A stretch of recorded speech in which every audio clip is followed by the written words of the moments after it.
Paz de Jeová, a paz de Jesus Cristo, a paz do Espírito Santo. Iremos começar o culto nessa madrugada, 27/3/2026, sexta-feira, 00 da madrugada. Vamos lá. 1 Coríntios capítulo 5, culto da madrugada completo.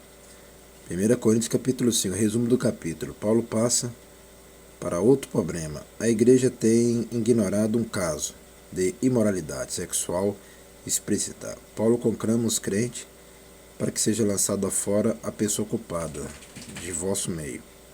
5:1. Ao usar a figura do fermento, que levado a toda a massa, Paulo adverte que a congregação cristã não deveria se atrever a permitir que o pecado fique sem disciplina, a não ser que a congregação se deixe corromper. VV 6:8.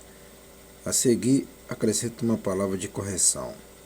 Ele não quer dizer que os crentes estão proibidos de se relacionar com pessoas incrédulas, que são imorais. O princípio de separação que ele defende aplica-se aos que afirmam ser cristão.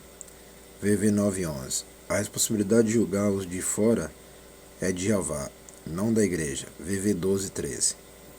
Versículo-chave 5:3. Tome uma posição contra o pecado. A aplicação pessoal à disciplina da igreja é o imperativo da lei. Conceito-chave sexo, pp. 402/836. Destaque, julgar 5:3. Em 4:5, Paulo afirma que nada julgueis antes do tempo. Não estaria ele sendo incoerente agora em relação a passar de julgamento do crente culpado em Corinto? A resposta é não. Não cabe ao crente julgar a qualidade do serviço, dos motivos ou compromisso dos outros. A revelação de Jeová em relação aos pecados é diferente. Neste caso, Paulo e a igreja de Corinto supõem que deve julgar. No julgamento, eles simplesmente concordarão com Jeová de que o comportamento em questão é pecado e seguir suas normas de como tratar o pecado. A disciplina da igreja. A intenção da igreja ao disciplinar é de preservar a pureza moral de uma congregação. A disciplina da igreja não deve ser aplicada em casos de diferenças doutrinais e conflitos interpessoais, mas sim em casos de reincidência do pecado, abertamente praticado por um membro da congregação.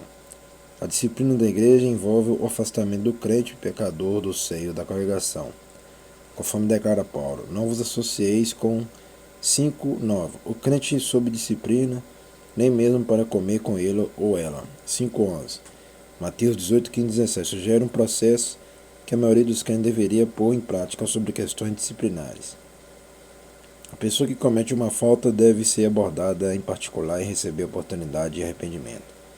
Se não há qualquer resposta, uma comissão de oficiais da igreja deve tratar do assunto com ele ou ela. Se ainda assim não houver arrependimento, até mesmo depois que toda a igreja tiver sido informada, considera como gentil e publicano. V17. Há um fundamento lógico importante por trás desse processo disciplinar.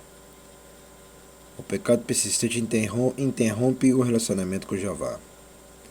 A igreja na terra deve se fazer representar e assim fazer-se verdadeiramente inconfundível ao irmão em pecado, deixando claro o fato de que está alienado do Senhor. No entanto, há outro objetivo importante. O processo disciplinar da igreja não tem a intenção de punir o crente, mas de levá-lo ao arrependimento.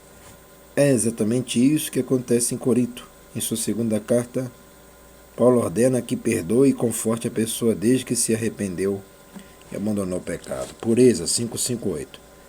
Na época do Antigo Testamento, a levedura, fermento, era cuidadosamente removida de todas as casas antes da festa anual da Páscoa.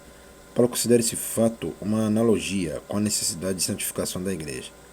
Toda porção de fermento e pecado deve ser removida com cuidado da comunidade onde o Cordeiro da Páscoa é Cristo, cuja celebração por sua causa é infinita. Separação 5:10. O cristão deve estar separado do pecado e das práticas mundanas, mas não deve isolar-se do povo do mundo. Há quem não entenda, porque a igreja não deve julgar os que estão de fora da igreja. A razão é simples. O próprio Jeová é que julgará os pecadores. Nosso ministério deve restringir-se a levar as boas novas do perdão a todos. Em vez de condenarmos os pecadores, devemos demonstrar-lhes amor. Em vez de nos afastarmos deles, devemos explicar-lhes o Evangelho para que vejam e acreditem. Vamos agradecer por este culto nesta madrugada. Soberano Jeová, a Jesus Cristo, ao Espírito Santo, agradecer por este culto em 1 Coríntios capítulo 5, nesta madrugada. Abençoa somente os inscritos, somente os dizimistas, os ofertantes e todos que estão ajudando essa obra. Prestou bem atenção aqui, meus irmãos, minhas irmãs, meus amigos, minhas amigas. Assiste bem com teus olhos, ouve bem com teus ouvidos e se liga bem com teus cérebros. Tome uma posição contra o pecado. A disciplina da igreja é um imperativo da lei. Tá vendo? Vocês do outro lado têm que tomar uma posição. E nós estamos aprendendo ainda. Tópico focalizado no esboço, unidade, disciplina, divórcio, doutrina, culto, línguas, ressurreição, encorajamento. Até o próximo culto e o próximo vídeo.